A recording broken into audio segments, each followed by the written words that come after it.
waxaan nahay wanada macalinka waagii baryaba. hay-adda horumarinta waxbarashada ee iftiin waa hay-ad ku dhowaad 13 sano oo ugu dambeeyay ka howlgalaysay qaybo badan oo ka mid ah deegaanada Galmudug. hay-addan oo fikirka lagu aasaasay ay lahaayeen dad qurba joog reer Galmudug ah ayaa waxay haatan gacanta ku haysaa ilaa 11 iskuul oo 4 ka mid ah yihiin iskuulo sare kuwaas oo waxbarasho lacag la'aan u fidiyay dadka deegaanadan ku nool. sidoo kale waxaa jira dad waxbarasho jaamacadeed oo lacag la'aan ay hay-addu siisay. Ismaan Macalin oo ka mid ah aasaasiyaashii hay-addan iftiin ahna gudoomiyihii hore ee hay-adda ayaa warbaahinta qaranka warbixin ka siiyay qaabkii loo aasaasay hay-adda iyo guulihii ay gaartay. iftiin waxaa la aasaasay 2007 bishii shanaad 11 la aasaasay. waxaa lagu aasaasay magaalada London. waxaan ka mid ahaa dadkii dhalinyaradii maaragtay fikradaas lahaa ee aasaasay ayaan maaragtay ka mid ahaa.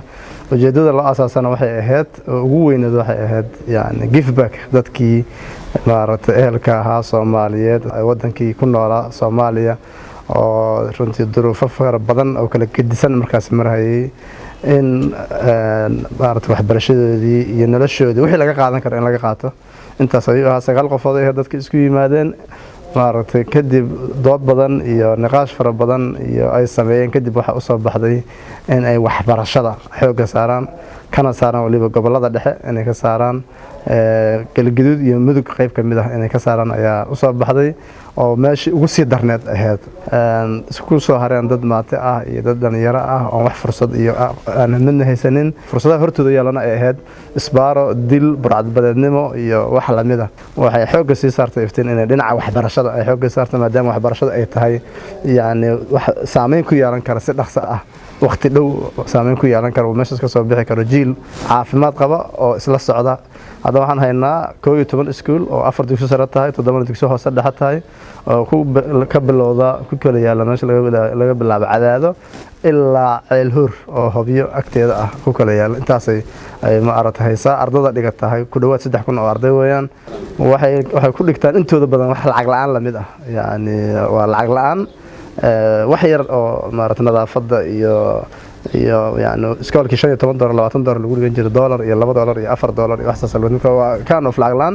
qaar ka mid ah ardaydii wax ku soo bartay iskuulada iyo jaamacadda hay-adda iftiin ayaa iyagu waxay xilligan barayaal ka yihiin iskuulada iftiin halka boqolaal kale oo iyaguna ka soo baxay iskuulada iftiin ay wax ka bartaan jaamacadaha kale ee dalka iyo dibadda intaba.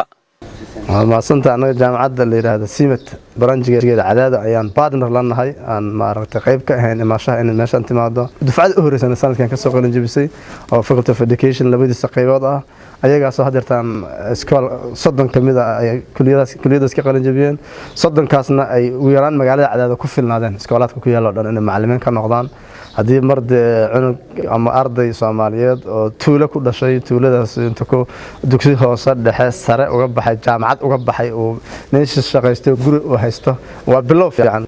yani dadkii waxay u jeesteen development iyo horumar yani inay alumna isku xiran yihiin ilaa 800 oo arday oo ka qalin jabisay iskoolaadkan waxay ku nool yihiin worldwide kuwa Canada ugu tagaysa kuwa ugu tagaysa Ingiriiska kuwa Sweden ugu tagnay kuwa xamar jooga oo maaragtay jaamacado kala gedisan dhigta runtii yani bilow fiican oo farxad gelinay aan muuqdo laakiin faano la farka ma qodnaa.